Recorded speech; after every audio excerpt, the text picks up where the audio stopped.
Day, many are saying it is time that clarity is afforded the country on exactly how this money is going to come forth, including some confidence on aspects of accountability. In studio, I'm joined by Siraj Magara. Siraj Magara is an energy and extractive industries coordinator at Oxfam, Uganda. Many thanks for joining us. Yes, good morning, Virginia, and good morning, viewers. We're also joined by Hilda Tumuhe, a tax and debt policy analyst at the Southern and East Africa Trade Information Negotiations Institute, CIATINI. Many thanks for making it. Thank you, too. Good morning, dear viewers.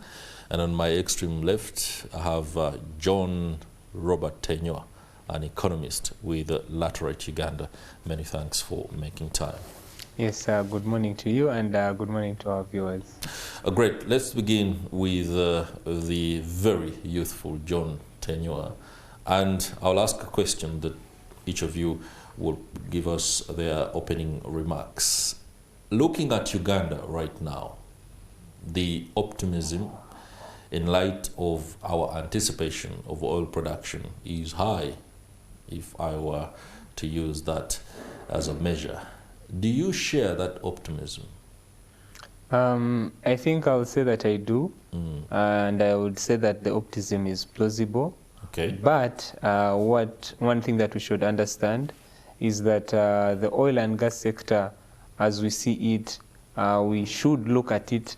We should not look at it as a silver bullet, but as a catalyst and not a substitute to real economic transformation.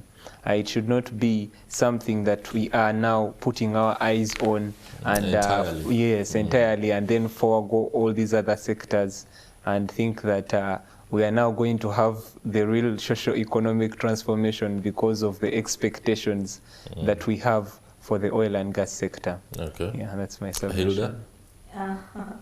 Well, I am also really delighted to share the same joy as a Ugandan, to anticipate that probably we can gain something from the oil. But of course, this calls still for fiscal discipline. And increasingly, we've seen from the past, how our government manages resources, oil revenues are just one of those, just from any other like tax, so it all goes back to how we're going to optimally maximize, our revenues to ensure that they are put to right use, such that we don't get an oil curse, There's that whole debate around fellow African nations that, have invested huge in oil, but it has not trickled down to the ordinary citizen. Okay. Yeah. So it goes back to how we're going to manage our oil resources. All right. Hopefully, a little bit later we can do some comparison with some of the nations that we can either benchmark. Though there are some that have already begun benchmarking Uganda even before we are able to do the production, saying that we have a lot of good laws that have been put in place to safeguard that. Mr. Magara, you are in the energy and extractives industry. There, many Ugandans have been told is the next, more like, I don't want to use the word silver bullet or magic bullet, but do you share the optimism too? Yeah, thank you so much. Countries that really have impeccable natural resources have tended to benefit from them, and we have seen them improving their quality of life in terms of generating revenues and supporting government expenditures that touch the lives of people. If you go to Middle East, for example, you have seen countries like Qatar, countries like Saudi Arabia, and Russia, even in the Europe, they are really surviving on these resources. And when you look at Uganda, I think Uganda can also benefit from these resources. But as my fellow panelists have said, it will depend on how best and how efficiently we are able to manage these resources. Okay. We already have the most important frameworks that can help us manage these resources. especially oil revenues.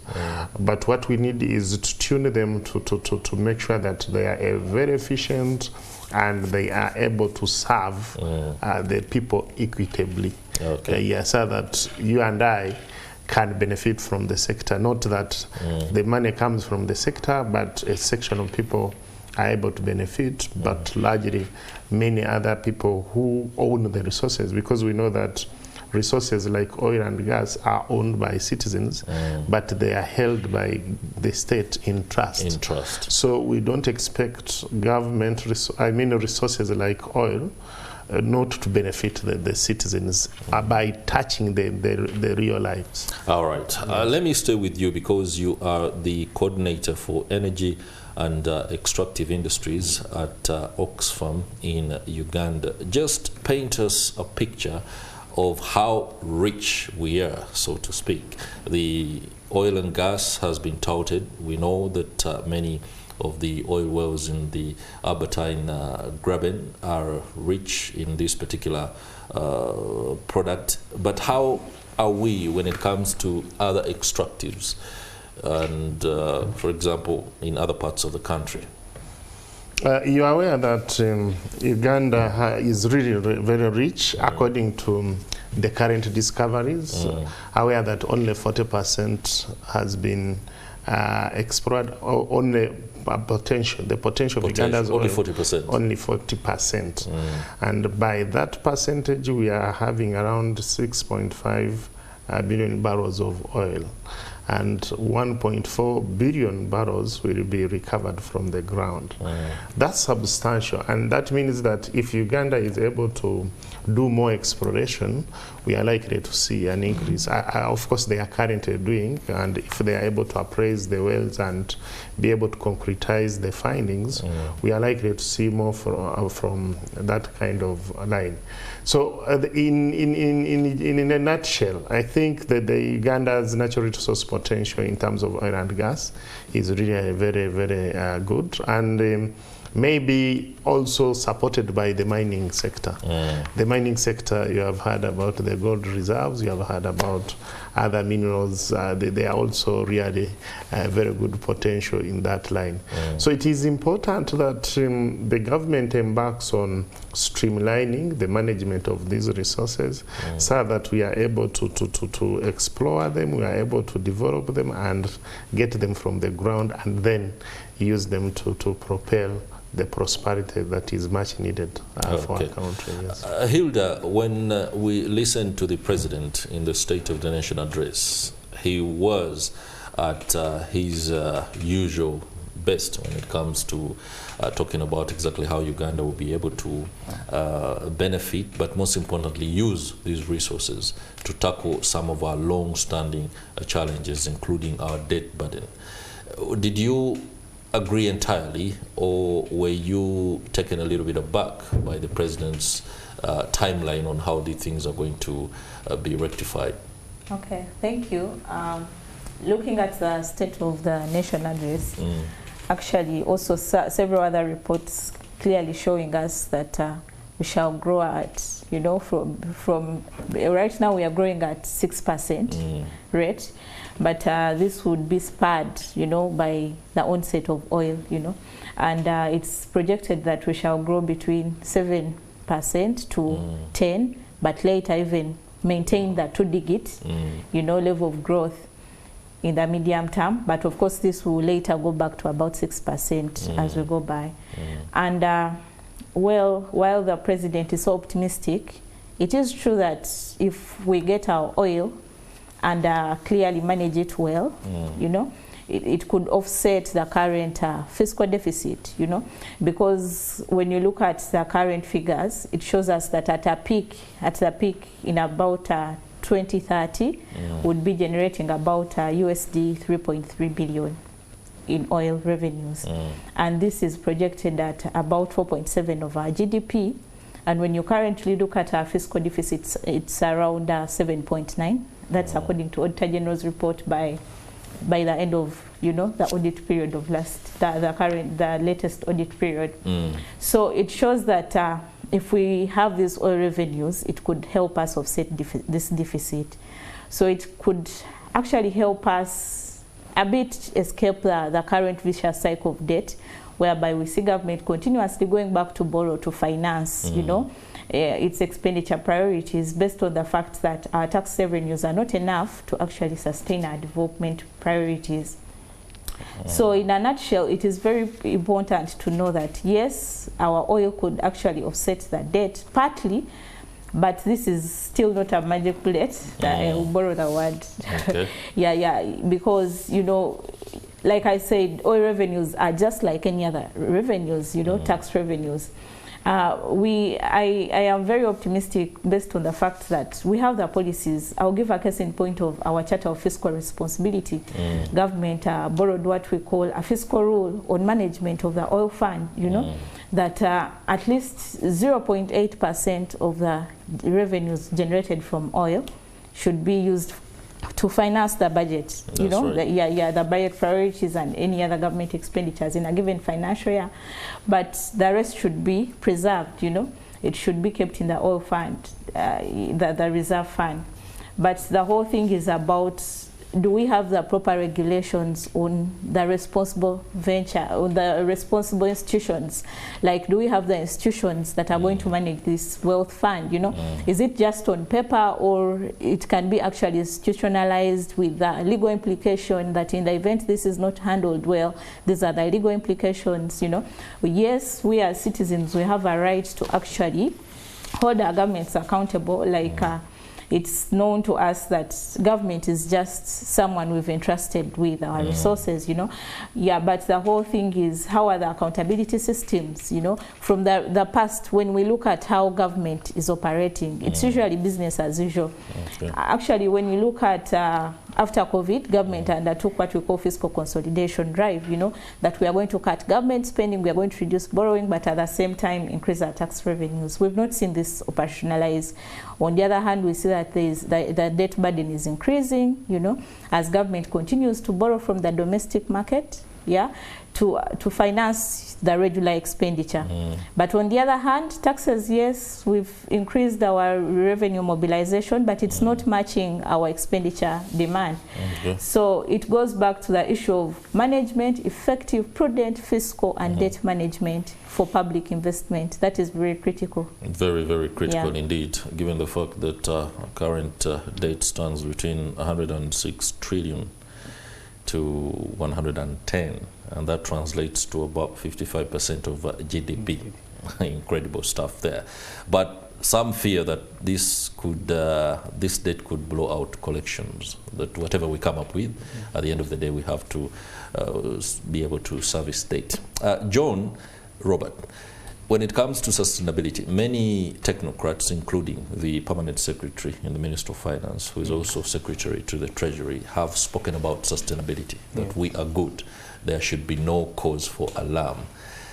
When you look at the annual projections for oil and the gas sector, $2 billion, that is 10% of GDP. Within the existing framework, especially when you look at how our commerce ecosystem is, $2 billion in revenue. Talk to us about how that can spur other sectors like industrialization, tourism, and mineral development, which is closely related to oil and gas. Yeah, thank you for that. As I've said, that the oil and gas sector is a catalyst, but not a substitute. By catalyst, I mean that it helps us to spur the development that we need, because it will provide the resources. If there are efficient value chains that cut across through the other sectors that, for instance, the President mentioned in the State of Nation address, like the agriculture, tourism, ICT, that the money and the resources that we get from the oil and gas is able to help us to grow these other sectors, such where we know that there are actually jobs. For instance, the agriculture sector that employs a huge percentage of the people in this country. If you're to consider the tourism sector, and other sectors like infrastructure, we would consider the development of infrastructure through the use of these resources. So if these resources are used efficiently, then that's when we can say that the resources will be able to help in the development of this nation. But as economic theory states, and what we've been seeing in the previous cases, is that as more income increases, also consumption increases. Also so that means that increase. yes, so that means that you may find that yes, the money has been there and it has come, but then we find ourselves in a place where we are using most of these resources for maybe recurrent expenditures, which may not help us or sustain us in the development agenda that we have in the nation. We are looking at industrialization, sustainable industrialization, as the theme of the National Development Plan, the 4th National Development Plan. But then we have to consider how this aligns and how do we create that value chain between, or would say, the oil and gas, and connecting it to the other sectors, the agriculture and the other vital sectors in the economy. If we create that channel where we find that the resources are also used in these other sectors to supplement the revenues and the expenditures on infrastructure in these other sectors, then that's when we can see sustainability, then that's when we can see development, that's when we can see infrastructure coming up because of the money that we have received from the oil and gas sector. Okay. If this is not put in place, that means that the money that we are receiving in the oil and gas sector may be just for a few people. I'll give an instance here. If you're to consider the level of skills that our fellow Ugandans have, particularly if you're to talk about the oil and gas sector, you can number out a few people who are skilled in such a sector. What does that mean? That yes, we are looking at employment, and I saw that it's planning to have about more than 100,000 jobs, to bring about 100,000 jobs because of this sector. But then we have to ask the question of, have we trained our people enough to be able to actually directly work in this sector? Or do we think that we just expect resources from this? How about the Ugandan businesses? How can they also get directly involved in the oil and gas sector? How can we ensure that we have them actually performing, not only foreign companies? Because if we have foreign companies, if we have foreign people who come and work in the sector, what does that mean? That the money is going to be repatriated. I'm glad you did talk about jobs and the skills existing, or we hope that people would gain in due course. Those were sort of questions that Mr. Magara can help us answer. There's a lot of hope, especially when it comes to the local content equation, where Ugandans ought to be afforded an opportunity to work in the oil and gas sector. I mean, the drums have been beaten all over, and people have been told, please ensure that you formalize if you're a business so that you can take advantage of the available opportunities. If you have to go and upgrade, for example, plumbing works, people have been told to get certification. When you look at the available jobs that are projected in the oil and gas sector, how will that pale compared to what we already have? Because we already have problems of employment, people are underemployed, unemployed, the skill sets are not forthcoming. Talk to us about what we should look out for so that we don't overly hype our own expectations. Yeah, thank you again. I beg your indulgence. Before I speak to local content, I wanted to just get a small rejoinder on what my colleagues were able to put across. Relating to the debt, you clearly said the debt is above 100 trillion, and part of the debt has come because we are investing in the oil and gas sector. To me, it is kind of front-loading our expenses, and that one has a challenge in a way that as we are investing much in building roads, setting up capital to do so many things, because oil and gas is really capital intensive. That tells us that we get more challenges. One, she already mentioned it, that part of this money, we have failed to get it externally. The borrowing we are doing external borrowing, especially for some projects, has not been okayed because of the energy transition euphoria and saying that they should not be able to finance fossil projects, and therefore government is looking internally to borrow some of the money and raise to invest in this sector. And when that happens, then the crowding out of the private sector, it means that the private sector that we want to do the local content is already competing with the government in accessing the finances. So the finance is inaccessible, and we know that money is not there. And that tells you that even when we want to really benefit from local content, our capacities, the finances are very limited. I saw government right about now, that's when they are proposing to have a local content fund that can support local entrepreneurs and businesses in the oil and gas sector. Of course, this is delayed. It should have come in 2010. It should have come in 2015 when the oil and gas production, the oil and gas developments were starting. Maybe we shall benefit in the next round of explanation, but for this one, we are almost gone. So that's a leaf that we needed to react. On the second thing is about oil revenues. I also want to say that oil revenues are not like any other revenue. They are explicitly unique, because this is not the revenue which is going to be there forever. It will come and go. And it comes sometimes as a windfall. So when it comes as a windfall and you are not ready to contain it, it can really devastate the economy. So you need to find proper frameworks, proper mechanisms of how you are able to manage the revenues. And that tells me to our capacities to manage revenues when we don't have any plan in place. Uganda, we have the Public Finance Management Act, Section 8, which stipulates on how oil revenues are going to be managed very well. That oil revenues will be deposited in the petroleum fund, and part of it will go to the consolidated fund for spending, and part will go to petroleum revenue investment reserve. That's very okay. But if money comes to the to the consolidated fund from the petroleum fund, how are we going to use that money? Still, the the Public Finance Management Act tries to shape the utilization as this money will only be used for infrastructure development.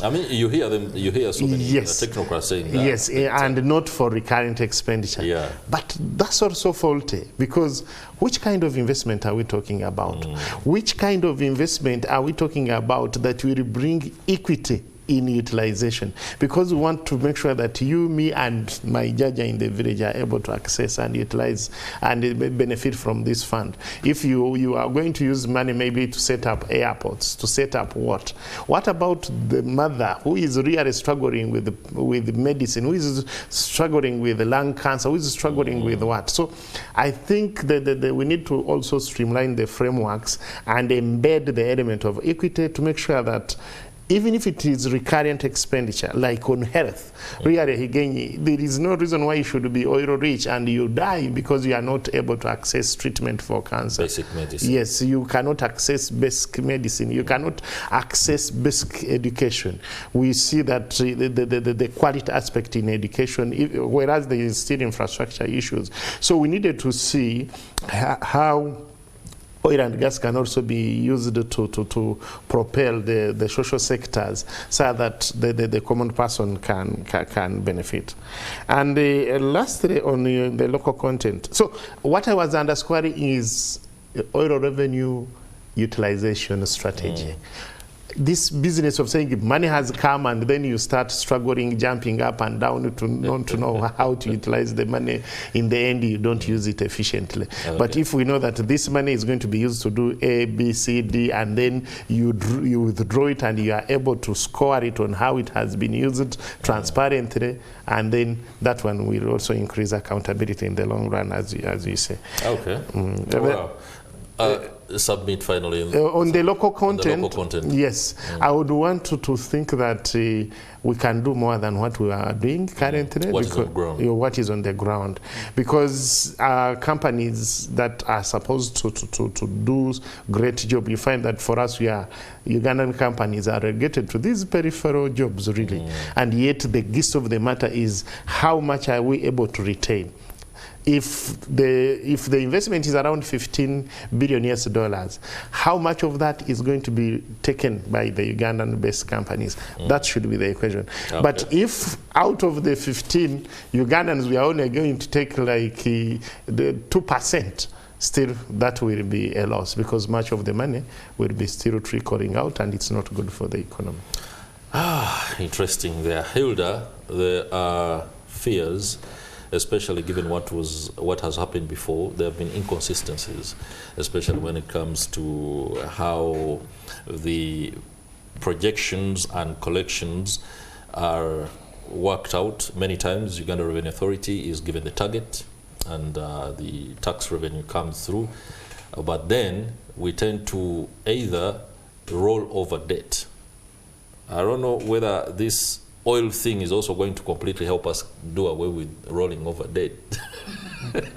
I think that doesn't help the Charter of Fiscal Responsibility to work pretty well.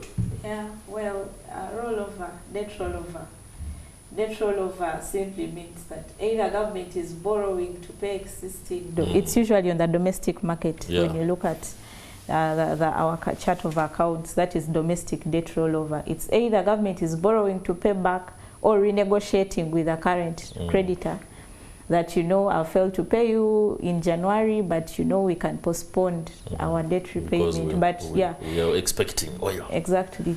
Not really. Okay. Yeah, of course oil, but also maybe we expect more fiscal room in the coming period. We are projecting to collect more, Yeah, so there are so many factors that could avail, but it all goes back to inability for government to actually pay back in time. Like, they are not liquid. There is no cash at hand to pay back creditor A at the time of redemption when the bills have matured. So the aspect of whether our oil revenues will help us, offset the debt rollover and all that, it all goes back to the question of whether government is actually ready to ensure that there is a sustainable lending, borrowing on their part. Yeah, is the borrowing done in an efficient way, really? I'll give a case in point. There is what we call good practices in public finance management. When it comes to budgeting, that I expect to spend A, B, C, D in a given period of time. And this is the money I have. Government of Uganda runs a cash budget. When the money is not there, they will not spend, It's until you have the money that you can pay. So that's why you see this whole issue of, supplementaries coming up.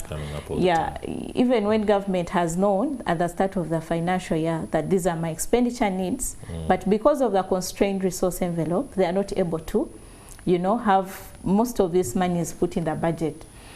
So the question of whether our debt will be solved by the oil revenues, I actually strongly believe that, or why I uniquely believe that oil revenues is just like any other revenues. Why? It is very important to know that these are public resources. So utilization of public resources, yes, it is going to have, it's coming in a short time, probably in a period of 15 years, and we shall not have it. It is unique, true, but they are public resources. So management of public funds should be done in the same way. Just like debt, that I'm borrowing to invest in project ABCD, it is the same way that government should critically plan for the oil revenues.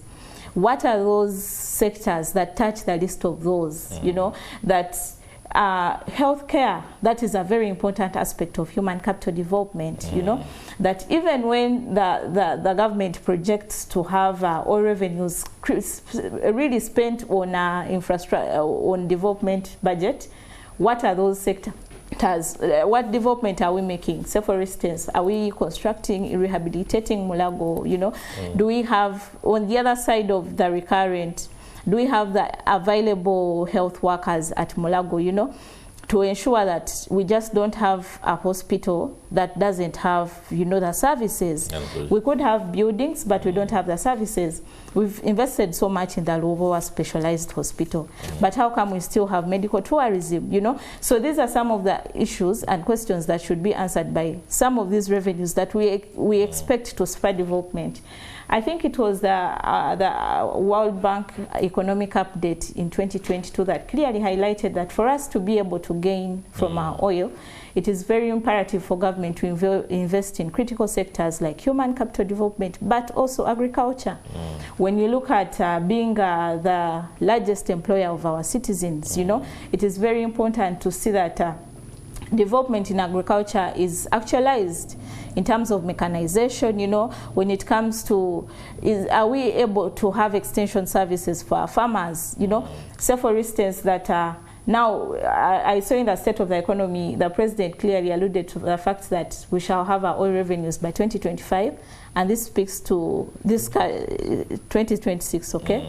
That would be financial year 2025-26 partly, right? So we expect to have at least to see that in this budget, what are some of the projections that we shall have at least this amount of oil revenues, and this is what we expect to spend on. We plan in time. So I think Siraj alluded to the fact that we don't have to wait for the money to come and, you know, we just dish it out the way we want because the money has come, you know. Yeah, so it is very important to plan well for in the aspect of utilization aspect, but also give window for citizens to give their wishes list. Of course, they will tell us this will come in the budget, but this should be actualized that at the end of the budgeting cycle, we should be able to be told that this percentage of oil revenues have gone to rehabilitate hospital ABCD, we've constructed health center 1, 2, 3. But also on the other hand, on the issue of having other infrastructure, like maybe the airports, you know, of course this will contribute to economic growth that eventually trickles down to the ordinary citizen. Okay. Yeah.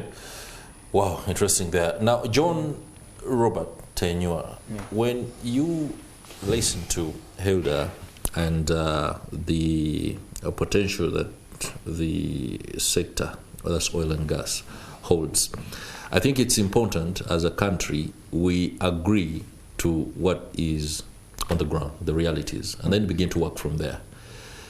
Which particular sectors and what improvements should be done in order to allow, especially the mass numbers in the youth, among the youth that need jobs. Should we, especially with regard to skills shortfalls, look into areas where we have more like an advantage, if I were to use that word? Where should government focus in order to ready the country to utilize the revenues and be able to also make some money, especially for the lay person out there, because that's very important. At the end of the day, aggregate demand is registered at the lowest levels, and then the build-up begins. Should we go and tell boys and girls to farm and then be able to provide the food for whoever will be coming to work? Should we tell boys and girls to go and learn how to do plumbing? Where should we focus? Yeah, so I think in my perspective, as any Ugandan would be asking, what is the benefit? Where am I going to where am I going to get from this oil and gas sector? What is the socio-economic impact of the oil and gas revenues to us? Because one thing to consider is that there is what we call the economic growth and then the economic development. By economic growth, we're talking about the production of goods and services. But when we talk about economic development, then we are talking about the quality of life. By that means that it's way past infrastructure development, such as you see in the development of roads and airports. It goes back to the question of how does that affect me as the person? How does that affect the person in the village or any normal Ugandan? That's the question that we should be asking. And that we talk about welfare. we talk about human capital development, which is education, which is health, which is employment, which could help to get income and help us sustain our lives.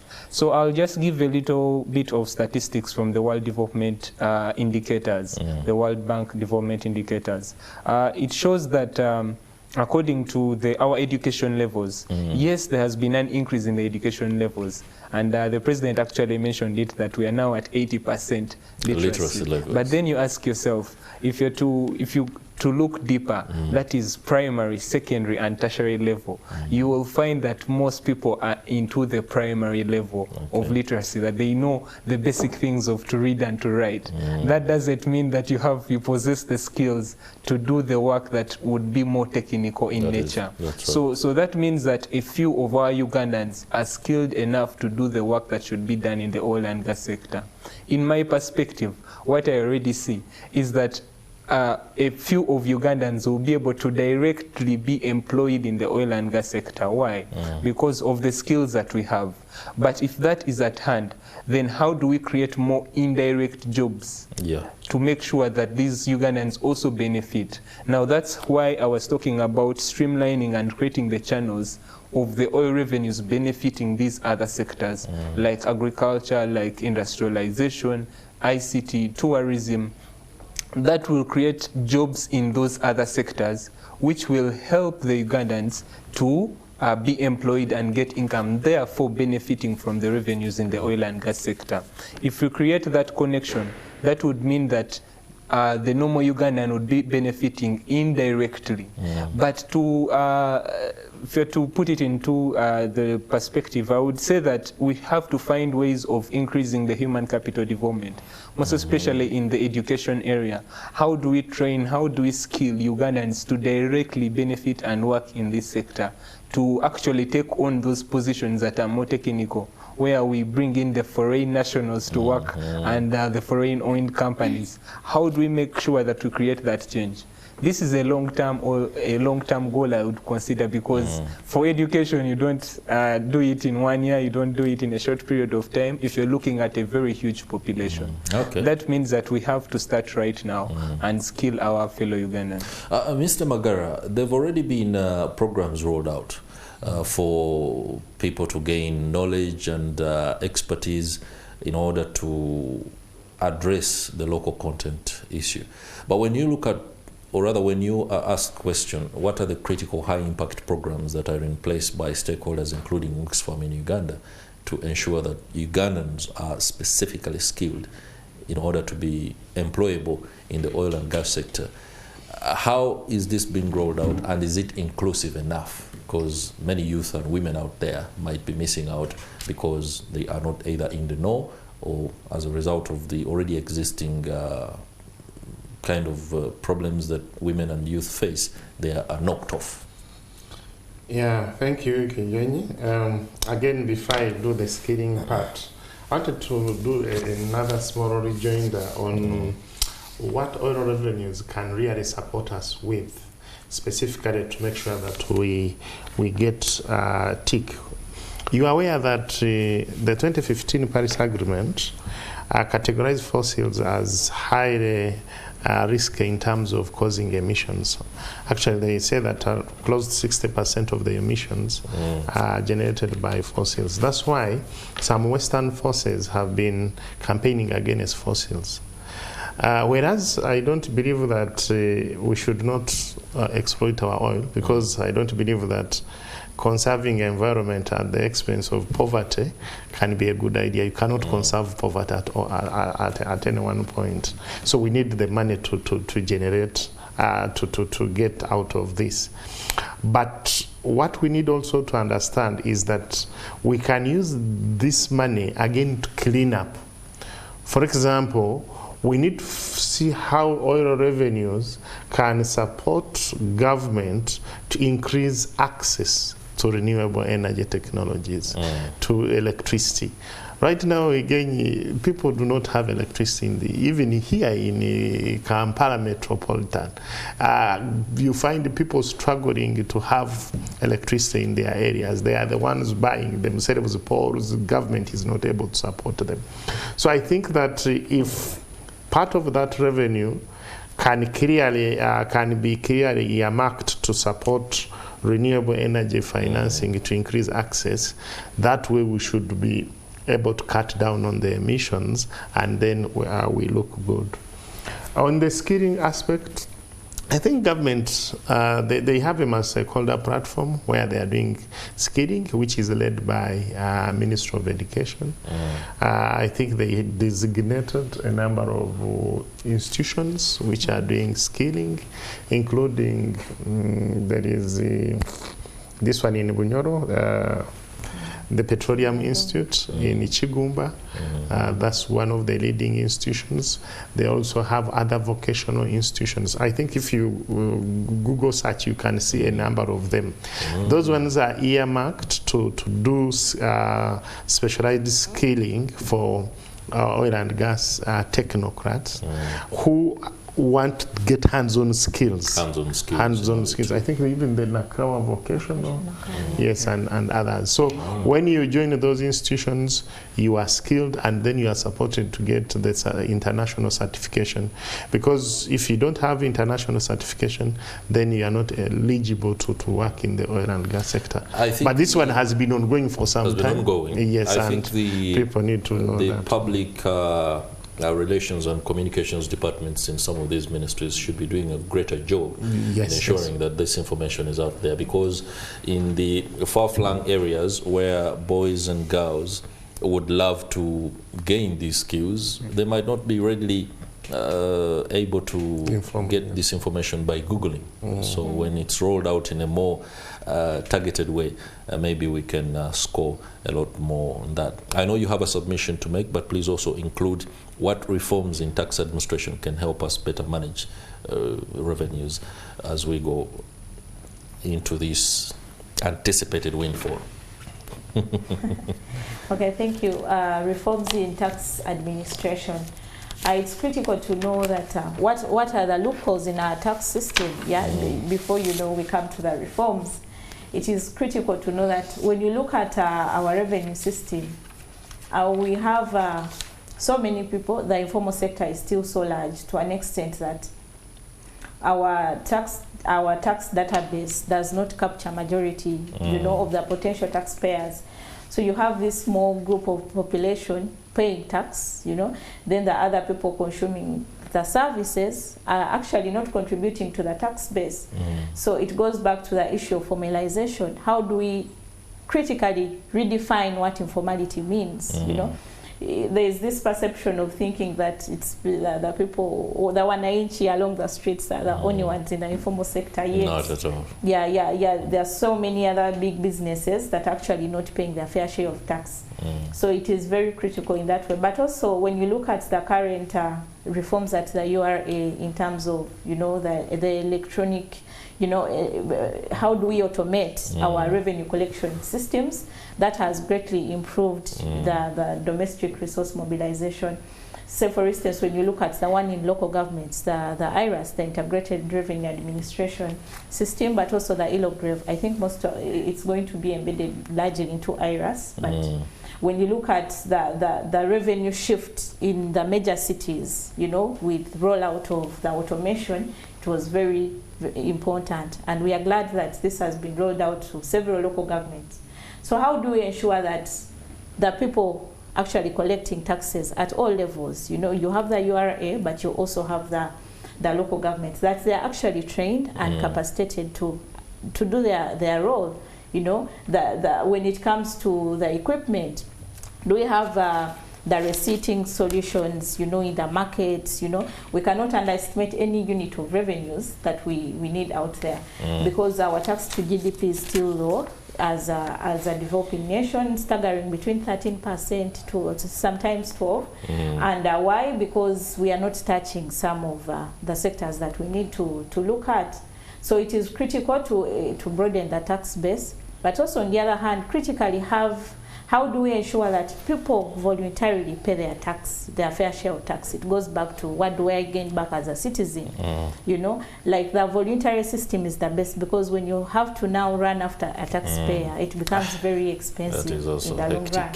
So it is very critical to have a system that government accounts to the ordinary citizens, and accountability. After accounting, then the citizens know the value of taxation. In this, they will be able to increase compliance.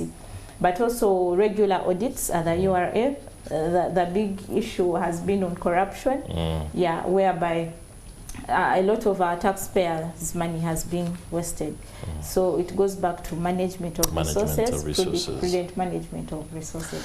Okay, as we enter the final bend of this conversation, John Robert Tenywa, there is a conversation that is often never given all the attention that it deserves. This is on account of the fact that we're going to have to wait for things to be in order to talk about them. The price of oil products.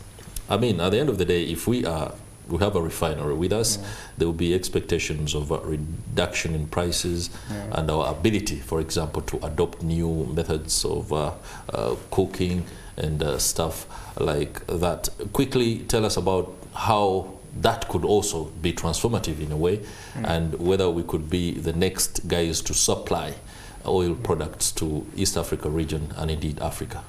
Yes, I think as regards to the price, I'll first talk about our country, Uganda. Very quickly. The impact to find that if we have more oil, that would mean that the prices would reduce and would have better, cheaper costs of production in regards to transportation of goods and services around the country, which would mean that we would benefit from it and have more profits as businesses and more income as people.